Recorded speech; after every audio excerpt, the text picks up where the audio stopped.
Salam əziz abituriyentlər. Bugün keçirilmiş sınağın testlərinə baxırıq. 31-ci sualda belə bir sual verilib ki, hansı mərhələdə X qələvi deyil? NH3-dən NH4OH alınmışdır. Bu zaman biz bilirik ki, sudan istifadə olunub. Yəni H2O. Birinci mərhələmiz deməli qələvi deyil. İkinci mərhələdə əsasın üstünə, yəni amonium hidroksidin üzərinə nə gəlməliyik ki, amonium nitrat əmələ gəlsin. Bilirik ki, əsas reaksiyasından duz alınmasının şərti odur ki, reaksiya nəticəsində ya çöküntü, ya qaz, ya da su əmələ gəlsin. Ona görə burada biz X maddəsini qələvi kimi götürə bilmərik. Məsələn, burada nitrat turşusunun hər hansı bir duzu, hansı ki OH-la çöküntü əmələ gətirsin. Məsələn, mis 2 nitrat götürə bilərik. Üçüncü mərhələdə isə nitrat turşusunun amonium duzundan amoniakın alınmasıdır. Amoniakın alınma reaksiyasında bilirik ki, istənilən amonium duzunun üzərinə qələvi gəlməklə biz amoniakı ala bilərik. Deməli, üçüncü variantda qələvi istifadə edilmişdir. Testimizin cavabı 1 və 2, Y variantı doğru göstərilmişdir. Davam edirik. İkinci testimizdə belə bir sual var. S2H2 üstə gəlsin su, asetlenin üstünə su gələndə civə müsbət 2 duzunun iştirakı ilə reaksiyanın cavabında bilirik ki, sirkə aldehid əmələ gəlir. CH3, CHO. İkincidə isə sirkə aldehidinin üzərinə oksidləşdirici gəlir və reaksiyamızın cavabı sirkə turşusu olmalıdır. CH3COOH kimi qeyd edilmişdir. İndi bizə sual verilir ki, X və Y birləşmələri üçün hansı ifadələr doğru deyil? X sirkə aldehididir. Bəli, sirkə aldehididir. Y sirkə turşusudur. Birinci ifadəmiz doğru. İkincidə verilib metil formiatın izomeridir. İkinci bizdə sirkə turşusudur. Turşalar da bilirik ki, mürəkkəb efirlərindən siniflər arası izomerdir. Metil formiatın da tərkibində 2 karbon olduğunu müəyyən etdiksə, deməli doğru deyil. Metil formiatın izomeridir, doğru ifadədir. Üçüncüdə isə deyilir ki, X asetonun izomeridir.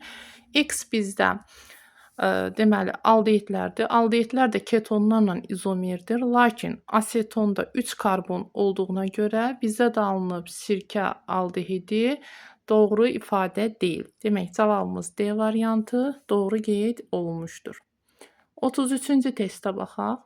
X və Y maddələrini müəyyən edin. Deməli, X qatı sulfat turşusunun iştirakı ilə dehidratlaşıb, Y maddəsi alınıb və Y maddəsinin yenidən hidrogenləşməsi nəticəsində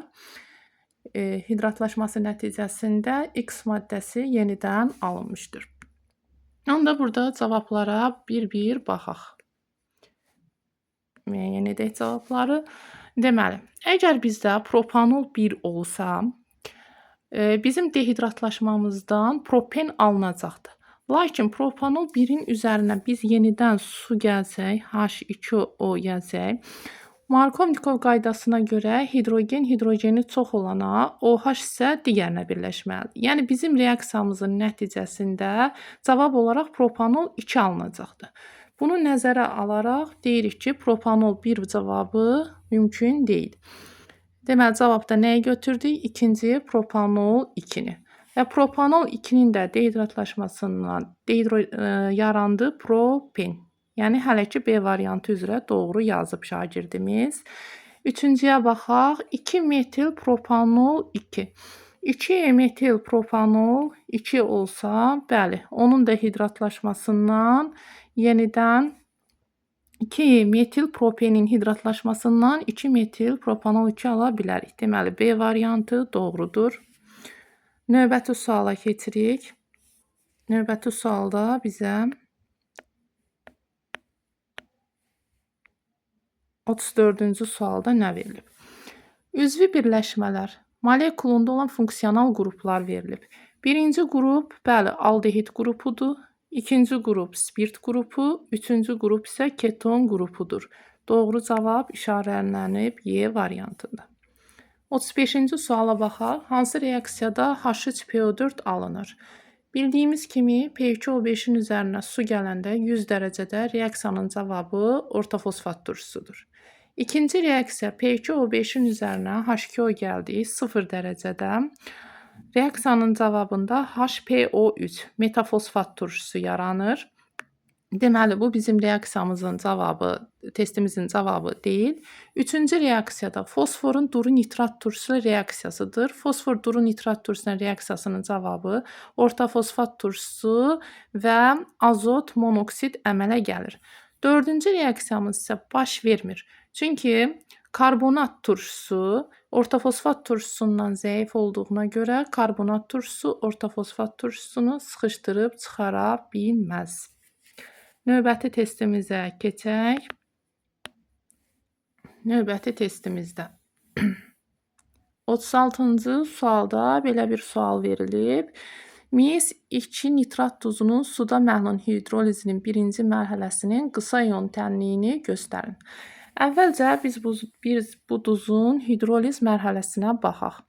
Mis 2 nitrat duzu demək necə əsas, necə turşudan əmələ gəlib uşaqlar? Mis zəif əsas, nitrat turşusu isə güclü turşudur. Deməli, bu duz hidrolizə uğrayır, mühit bizdə turşu olmalıdır. Turşu olması üçün sonda bizdə hansı ion əmələ gəlməlidir? H müsbət ionu. Ona görə H müsbət ionu olan variant isə yalnız birdədir. Və aralıq məhsul həmişə biz nə deyirik? Aralıq məhsul duzun zəif tərəfinə görə baş verir.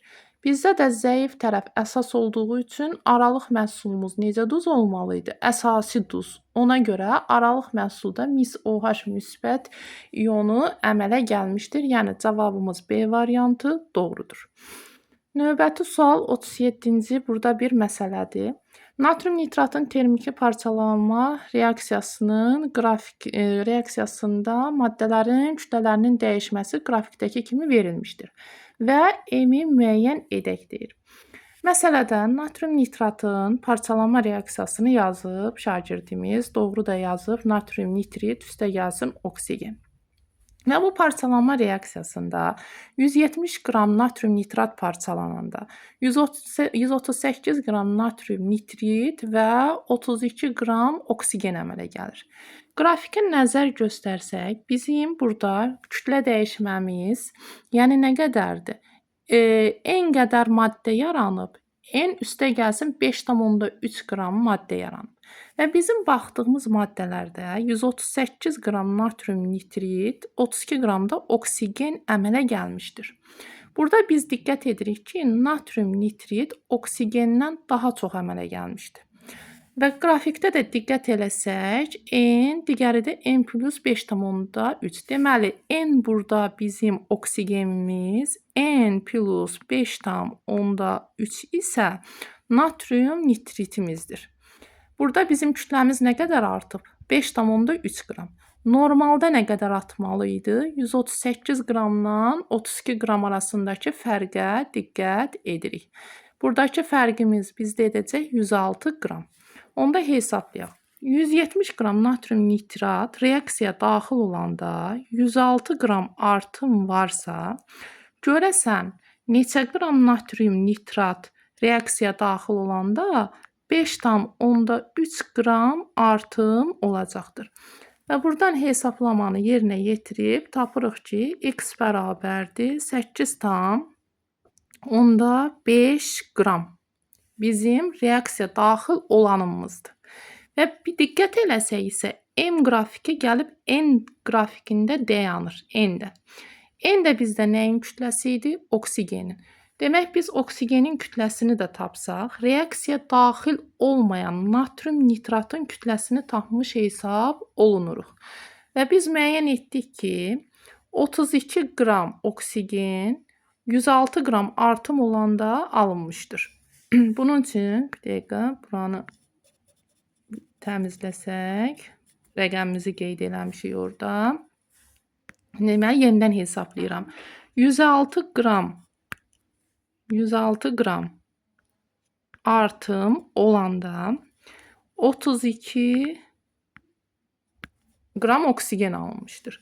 Bəs 5,3 deməli artıq olanda neçə qram oksigen alınır? X qram.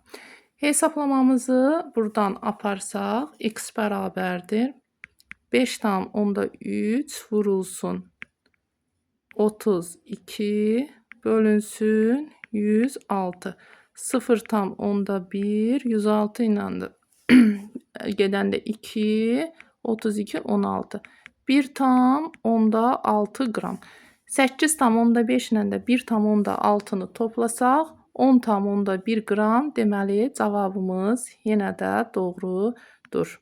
Növbəti testə baxaq. Növbəti testimizdə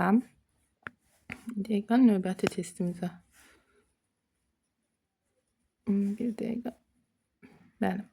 Növbəti testimizdə bizə verilmişdir ki, sigma rabitələrin sayı n-1, atom sayı n.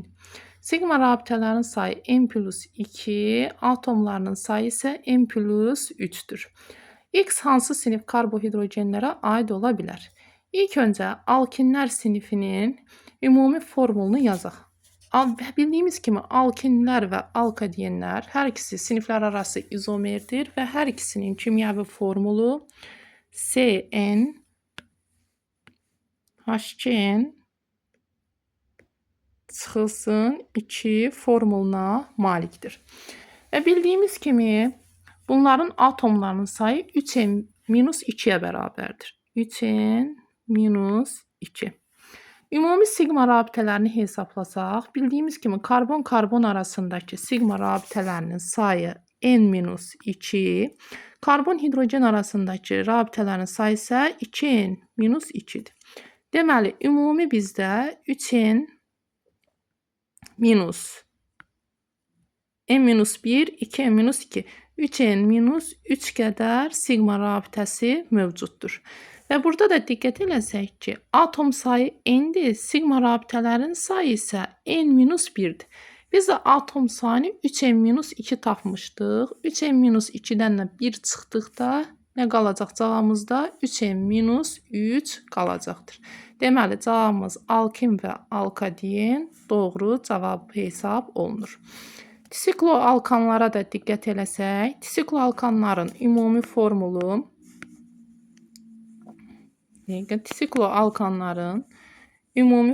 CnH2n formuluna malikdir. Qeyd edək, CnH2n formuluna malikdir.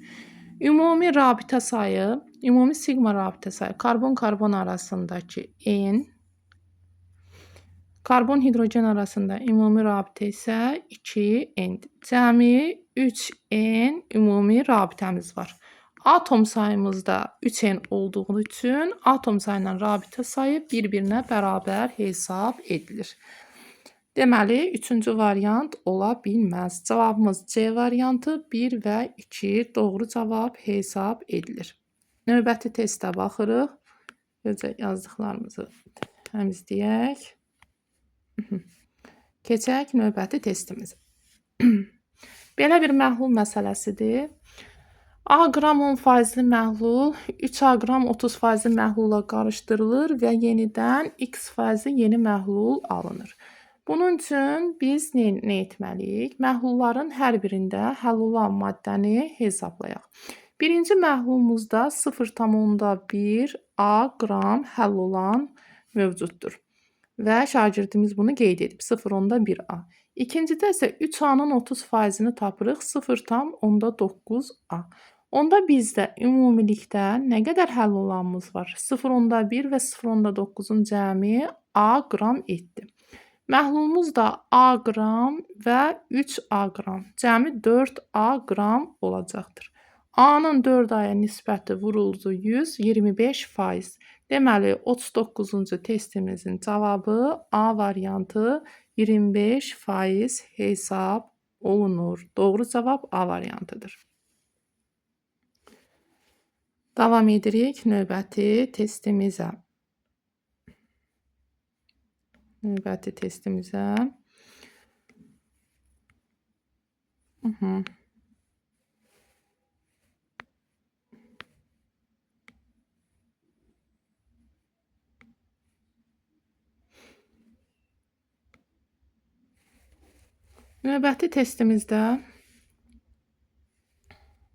verilib benzolun homoloqu Molekullarında karbon-karbon siqma rabitələrin ümumi sayı N-1, molekulda atomların ümumi sayı isə X verilmişdir. Biz bildiyimiz kimi aromatik karbohidrogenlərin ümumi formulunu qeyd edək.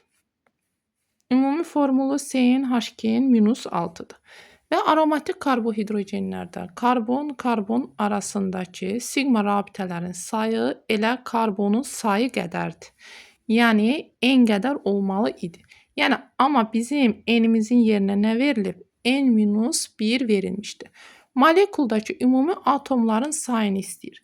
Molekullarda da bilirik ki, ümumi atom sayımız 3n-6 olmalı idi. Amma N-in yerinə N-1-i nəzərə alsaq, biz onda nə yazmalıyıq? 3n çıxılsın 3 çıxılsın 6. Yəni 3n-9 kimi yazmalı idik. Cavabımız D variantı doğru cavab hesab olunur. Növbəti 41-ci testə keçirik. 41-ci testdə bizdə nə verilmişdir? X müsbət 2 və Y mənfi ionları eyni sayda elektronları vardır və ionların elektron formulları NS2, MP6 kimidir. X elementinin 4-cü dövründə yerləşdiyini bilərək Y elementinin yerləşdiyi dövr və qrupu müəyyən edin. Biz buradan X-in yükünü bilirik. Yəni müsbət 2 yükə malikdir. Və 4-cü qrupa dövrdə yerləşdiyini nəzərə alsaq, nəzərə alırıq ki, bunun xarici elektronunda 2 dənə elektron olmalıdır. Yəni bu 4-cü dövrün 2-ci qrupunda yerləşməlidir. Yəni nə ilə bitməlidir? 4s2 ilə. Və 3d0, 4s2 halını nəzərə alsaq, cəmi bunda neçə elektron var? 20 elektron var. X müsbət 2-də 20 elektron mövcuddur. Və biz də bilirik ki, bu ionların elektron formulları, elektronları eynidir. 20 müsbət 2-dirsə, X müsbət 2 ionda 18 elektron mövcuddur. Bu zaman Y mənfidə 18 elektron varsa, Y-in proton sayı əvvəl neçə olub? Yəni birini qəbul edib 18 olub. Əvvəl neçə olub? 17. 17-nin də qısa elektron formulu 3s2, 3p5 ilə bitdiyini nəzərə alsaq, 3-cü dövr 7-ci qrupda yerləşmişdir. Deməli, C variantı düzgün cavabdır. Növbəti testimiz.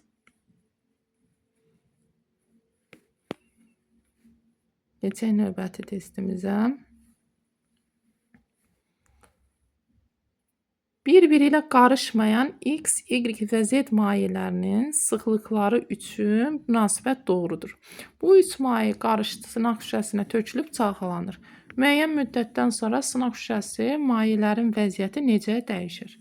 Hər üç maye bir-birində qarışmadığı üçün müəyyən təbəqələr əmələ gətirməlidir və eyni yerdə dayanması mümkün deyil. Və sıxlıqlarına görə ən yüngül Z mayesi olduğu üçün ən yuxarıda hansı yerləşəcəkdir? Z mayesi yerləşəcəkdir. Ən yuxarıda Z mayesi yerləşəcəkdir. Daha sonra Y mayesi nisbətən yüngül oldu. Y ən ağır isə X olduğu üçün ən aşağıda X mayesini yerləşdirəcək. Deməli, cavabımız doğrudur. Y variantı. 43-cü testə baxırıq. Natrium karbonat üstəgəl H-xlor reaksiyası əmələ gələn qaz üçün hansı ifadə doğru deyil? Bu reaksiya nəticəsində natrium xlor, karbon qazı və su əmələ gəlir. Bizə də əmələ gələn qaz üçün dediyi üçün karbon qazına nəzər yetirək. Karbon qazı tipinə görə turşu oksididir. Doğrudur. Oksigində yanır. Xeyr, karbon qazı yanmır. Səhv ifadədir. Suda məhlul lakmusu göy rəngə boyayır. Göy rəngə boyamaq bizim üçün qələvlər üçün uyğundur. Da turşu oksidi olduğu üçün göy rəngə boyaya bilməz. 2 və 3-cü variant yanlış hesab edilir. Testimizin cavabı Y variantıdır. Növbəti sualımız 44-cü sualda. Bizə natrium hidrid və natrium oksiddən ibarət qarışıq verilmişdir. Qarışığın ümumi kütləsi 39 qramdır. Qarışıqda maddələrin mol sayları 2 və 1 nisbətindədir. Qarışıqda artıq miqdarda su ilə reaksiyasından alınan natrium OH-ın kütləsini hesablayaq. Bunu biz bu qaydada da yaza bilərik. İlk öncə düşünək ki, bunlar 2 mol, 1 mol versə, bizim kütləmiz adi 1 mol natrium 23 qramdır. Yəni biz burada 2 mol natrium götürsək, uşaqlar 46 qram, yəni ümumi qarışıqdan daha çox olacaq. Gəlin biz bu qarışıqların, molların nisbətini azalda gedək. Məsələn, 2 dəfə azaltsam, 1 mol natrium hidrid olsa, 1 mol natrium 23 qram, 1 mol natrium hidrid isə 24 qram. Gəlib yenə də bizim qarışığımız 39-dan daha çox olur. Gəlin qarışıqları 4 dəfə azaldaq, mol nisbətləri. Bu zaman bizim qarışığımızda 0,5 mol natrium, 0,5 mol natrium hidrid və 0,25 mol natrium oksid olacaqdır. Və daha sonra reaksiyalardan istifadə edərək, yəni aşağıda reaksiyalar yazılıb, natriumun su ilə reaksiyasından 2 mol natrium OH, 1 mol natrium hidriddən 1 mol natrium OH, natrium oksidin 1 molundan isə 2 mol natrium hidroksid alınır. Biz də müəyyən etdik ki, bizim qarışığımızda 0,5 mol natrium, 0,5 mol natrium hidrid və 0,25 mol isə natrium oksid var. Və reaksiya nəticəsində natrium oksiddən elə 0,5 mol natrium hidroksid, natrium hidriddən də 0,5 mol natrium hidroksid, natrium oksiddən isə 1 mol natrium OH əmələ gələcək. Bizim ümumilikdə 1,5 mol natrium hidroksidimiz əmələ gəlmişdir. Bunu da 40-a vursaq, yekunda bizdə A variantı, yəni 60 qram natrium hidroksid əmələ gəlmişdir. Növbəti sualımız. Normal şəraitdə azot piroksid və propan qarışığına hansı qazı əlavə etdikdə qarışığın orta molyar kütləsi dəyişməz. Burada nəyə diqqət edirik? İlk öncə hər birinin burada şagirdimiz hesablayıb emerini 44 qram. Deməli bunların orta molyarı da toplayıb 2-yə bölsək 44 qramdır. Bizdə də orta molyar kütləsi nə vaxt dəyişməz? Eyni miqdar əlavə edildikdə dəyişməyəcək. Yəni 44 qram əlavə etsək, orta molyar dəyişməyəcək. Və hesablamamız zamanı karbon 4 oksid, yəni karbon qazının da emeri 44 qram olduğu üçün əlavə olunduqda orta molyar kütlə dəyişməz olaraq qalacaqdır. 46-cı testə baxaq. Növbəti testimiz 46-cı test. 46-cı testdə isə bizə kalium permanganat, kalium nitrat və natrium nitrat duzlarının eyni kütləsinin parçalanması verir. Və bu parçalanma nəticəsində alınan oksigen qazlarının mol miqdarlarını hesablamağı bizdən istəyir. Hər 3 reaksiyanı yazmışıq və hər 3 reaksiyada 2 mol maddədən 1 mol oksigen qazı yaranır. Onda hansının molu daha böyükdürsə, daha çox oksigen yaranmalıdır. Və biz bilirik ki, kütlədən mola keçəndə biz verilmiş kütləni bölməliyik emerə. Verilmiş kütlə bölünməlidir emir. Onda emeri kiçik olanın molu daha böyükdür. Çünki sürətləri bərabər olan kəsirlərdə məxrəci kiçik olan daha böyükdür. Və biz də aşağıda bizdə hazır testimizdə maddələrin emeri verilib, ən kiçik natrium nitrat olduğu üçün deməli, ən böyük oksigen 3-cüdə alınacaq. Daha sonra 101 qram kalium nitratda və ən sonda kalium permanganatda olacaqdır. Yəni testimizin cavabı C variantı doğru, şagirdimiz doğru yazıb. Keçək növbəti suala. Növbəti sualda amonium dixromatın parçalanma reaksiyası bizə hazır verilib. Reaksiyada neçə kilojol istilik ayrılır? Biz reaksiyadan baxırıq ki, 252 qram natrium, üzr istəyirəm, amonium dixromat parçalanır 252 qram və nəticədə 152 qram xrom 3 oksid yaranır. Yəni 252 ilə 152 arasındakı fərq deməli 100 qramdır.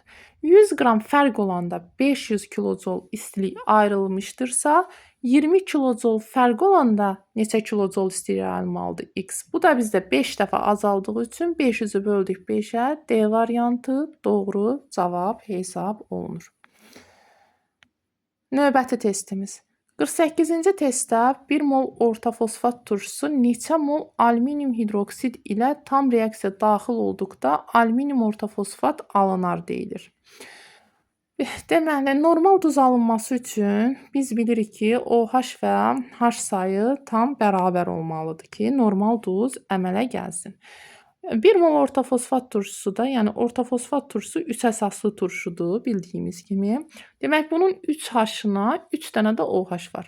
Elə alüminium hidroksidin də 1 molunda 3 dənə OH olduğuna görə bunlar birin birə nisbətində reaksiyaya daxil olduqda alüminium orta fosfat, yəni normal duz əmələ gələr. Cavabımız Y variantı, cavabımız doğrudur. Növbəti testə keçmədən öncə yazdıqlarımızı təmizləyək və keçək növbəti testə. 49-cu testdə deyilir ki, 1 mol metan və 3 mol oksigenin qarşılıqlı təsiri zamanı maddələrdən biri tam sərf olunur. Reaksiyadan sonra alınmış qaz qarışığı üçün normal şəraitdə nə doğru deyil? Demək, baxaq, reaksiyamız qurulub burada. Metanın tam yanma reaksiyasını yazmışıq. Və bizə 1 mol metan 3 mol oksigen verir. Və biz də bilirik ki, 1-in 2-yə nisbətində bu reaksiya daxil olub. Onda bizdə sonda 1 mol oksigen artıq qalıb. 1 mol karbon qazı yaranıb və nəticədə də 2 mol da su əmələ gəlmişdir. İndi bizə nə deyir? Reaksiyada alınmış qaz qarışığı üçün bizdə alınmış qaz qarışığı karbon qazı və oksigen qazı nəzərdə tutulur. Bizə deyir ki, hidrogenə görə sıxlığı 15-dir. İlk öncə orta molyarını hesablayıb şagirdimiz 44, 32 və bölüb 2-yə 76 bölünsün 2, 38 qram. Hidrogenə görə sıxlıq deyirsə 38-i yenidən biz 2-yə bölsək 19. Amma bizə neçə verib? 15. Deməli, birinci ifadə səhvdir. İkinci, alınmış qaz qarışığı üçün dediyi üçün uşaqlar, biz qeyd etdik ki, alınan qaz qarışığında metan qazı yoxdur. Ona görə metan qazı yoxdursa, metanın mol payından burada söhbət gedə bilməz. Üçüncüdə, karbon qazının mol payı 50%dir deyilir. Burada nəyə diqqət edirik? 50%dir, bəli, çünki hər ikisi neçə moldur? 1 mol, 1 moldur. Yəni, bu ifadə doğrudur. Amma bizdən yanlışları soruşduğu üçün biz 3-ü götürə bilmərik. Havadan ağırdır, bəli, bayaq hesabladıq ki, orta molyarımız 38 idi. Hava da 29 olduğu üçün, bəli, bu qaz qarışığı havadan ağırdır. Oksigenin də mol payı 50% olduğu üçün bizdə verilən 5-ci ifadə də yanlışdır. Demək, cavabımız 1, 2, 5 yanlışlar oldu. C variantı doğrudur. Keçək növbəti testimizə, növbəti səhifəyə. Yazdıqlarımızı bir də aralayırıq və növbəti səhifəyə keçirik.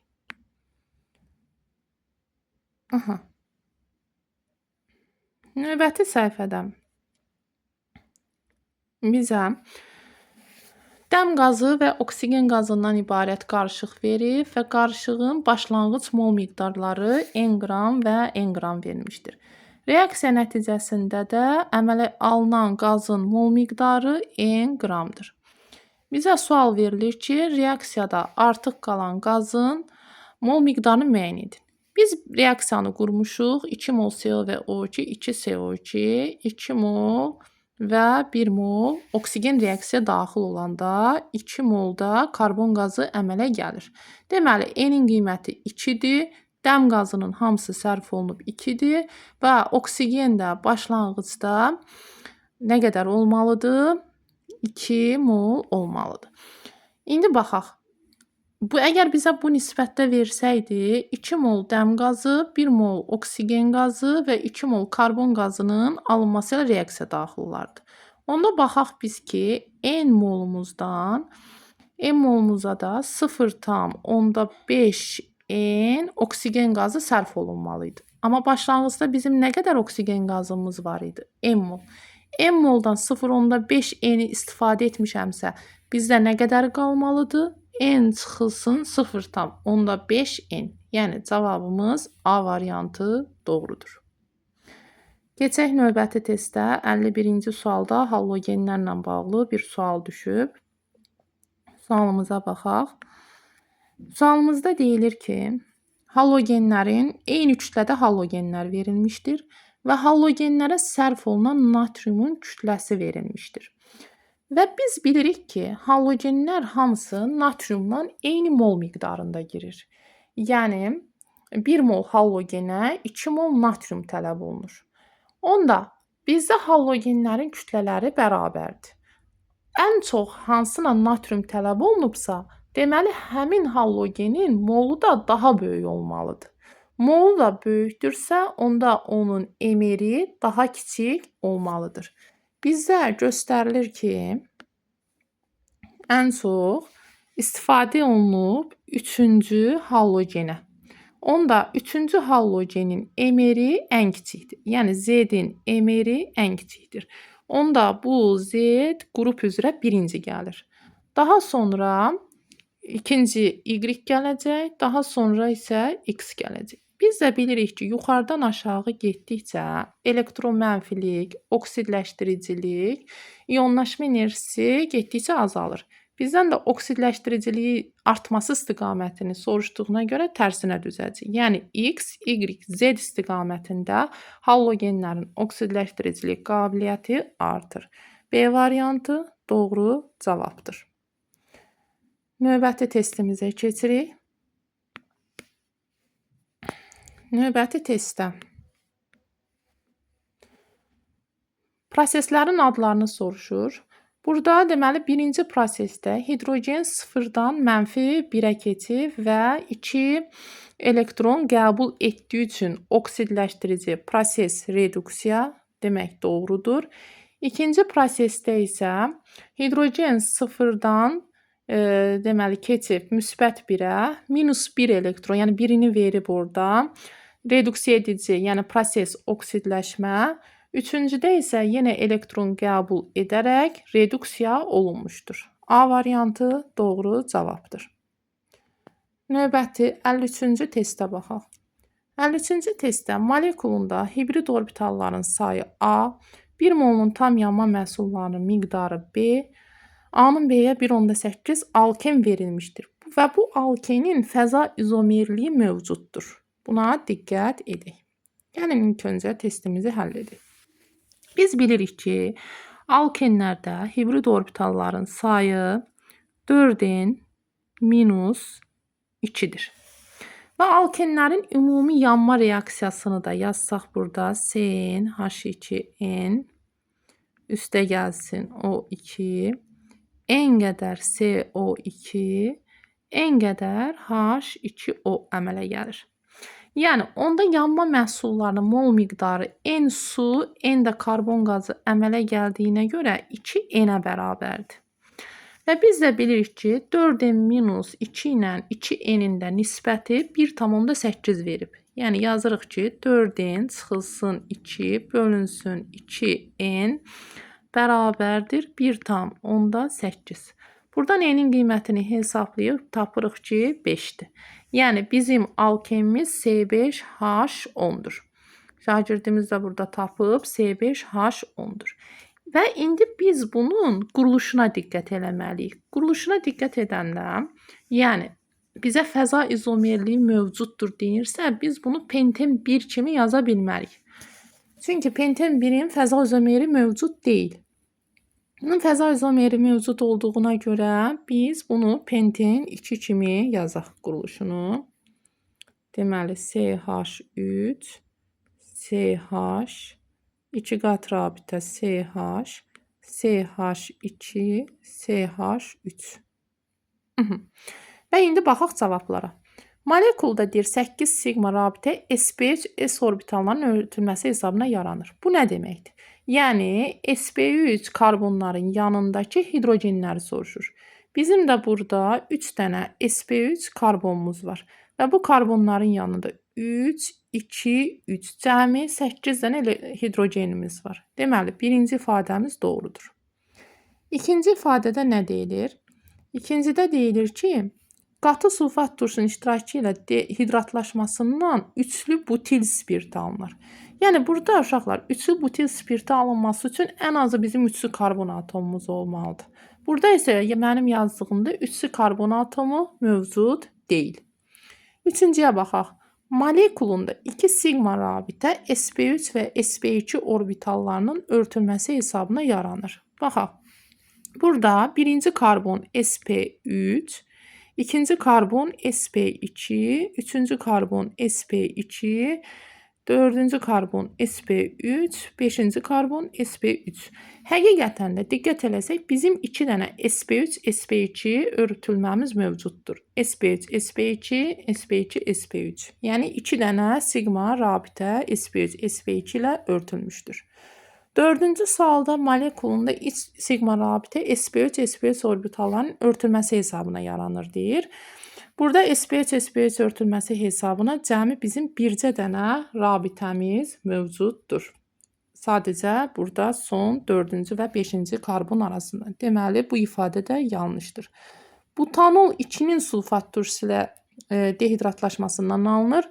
Butanolda bizim 4 dənə karbonumuz mövcud olduğuna görə bu pentanoldan alınmalı idi. Yəni pentanol 2-nin dehidratlaşması yazılsaydı doğru götürə bilərdik. Deməli yanlışdır. Doğru ifadələrimiz oldu. Birinci və üçüncü. Davam edirik. Yazdıqlarımızı bir də buradan təmizləyək və keçək növbəti sualımıza.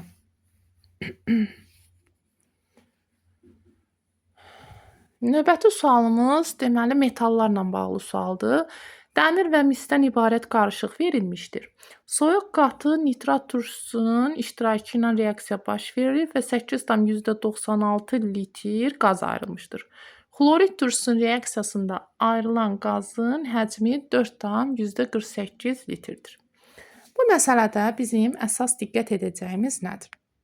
Bizə verilib belə bir ifadə soyuq nitrat turşusu. Biz bilirik ki, metallardan dəmir, xrom, alüminium soyuq qatı nitrat turşusu ilə reaksiyaya daxil olmur. Deməli, bizim reaksiyaya girənimiz nə olmalıdır? Mis. Biz misin qatı nitrat turşusunun reaksiyasını yazırıq. Və buradan istifadə edilərək 8,96 litr NO2 qazı olduğu üçün 8,96 litr NO2-nin üzərinə yazıb misin kütləsini hesablayırıq. Və nəticədə 12,8 qram mis alınır. İndi deməli, misin hamısı nitrat turşusuna reaksiyaya daxil olur. Növbəti dəfə xlorid turşusu ilə reaksiya dedikdə isə biz bilirik ki, metalların fəallıq sırasında mis hidrogendən sonra gəlir. Yəni mis xlorid turşusu ilə reaksiyaya daxil ola bilməz. Ona görə dəmirin xlorid turşusu reaksiyasını yazırıq və reaksiyanı şagirdim yazıb əmsallaşdırıb və növbəti dəfə 4,48 litr üçün lazım olan dəmiri hesabladıq. Və sonda ümumi qarışığın kütləsi istədiyi üçün aldığımız mis və dəmiri toplayırıq. Nəticədə qarışığın kütləsinin 24 qram olduğu müəyyən olundu. Deməli, doğru ifadədir. Növbəti.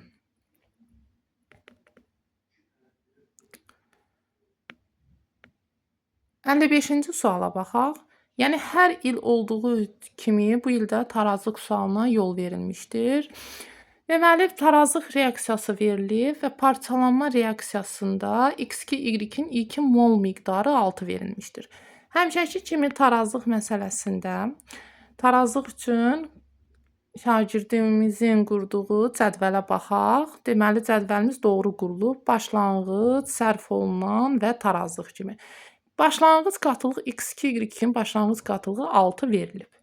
alınan maddələrin başlanğıc qatılığı olmadığı üçün alınan maddələrdə deməli 0 kimi yazılmışdır.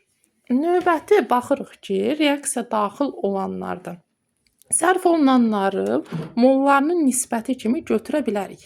Yəni 2x x2 parçalanıb, 2x x yaranıb, x qədər də y yaranıb. Onda biz bunların uşaqlar tarazlığı üçün nə yaza bilərik? 6 çıxılsın 2x.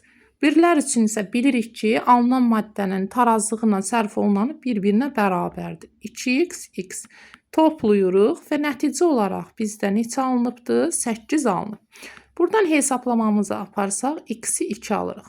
X-i 2 alan kimi sərf olunanları tapırıq. 4, alınan 4, 2. Yəni, x2, y-in tarazlıq qatılığı 6-dan 4 çıxdım 2.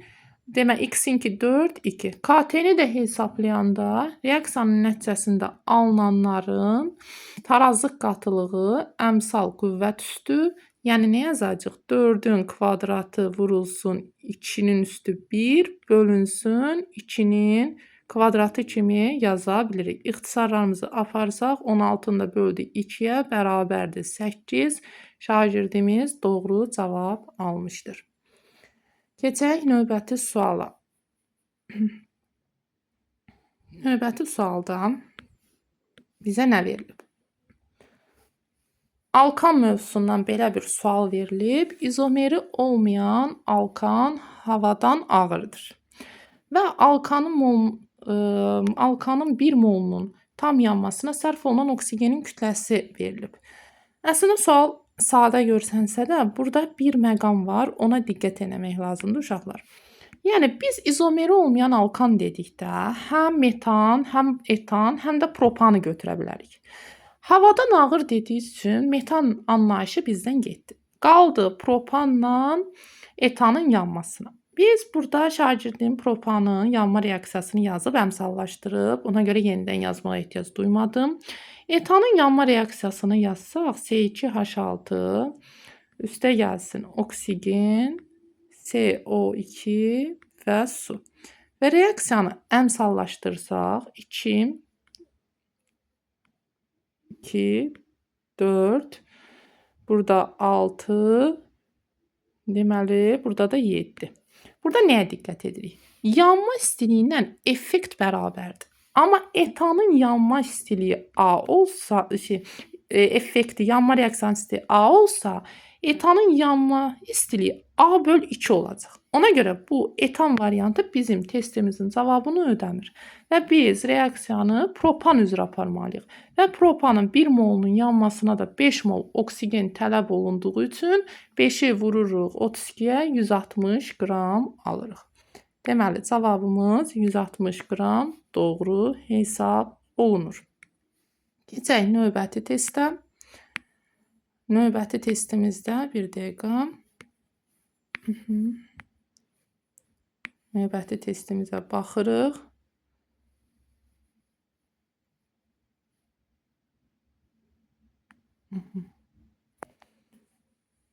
Növbəti testimizdə bizdən reaksiya ilə bağlı bir testdir.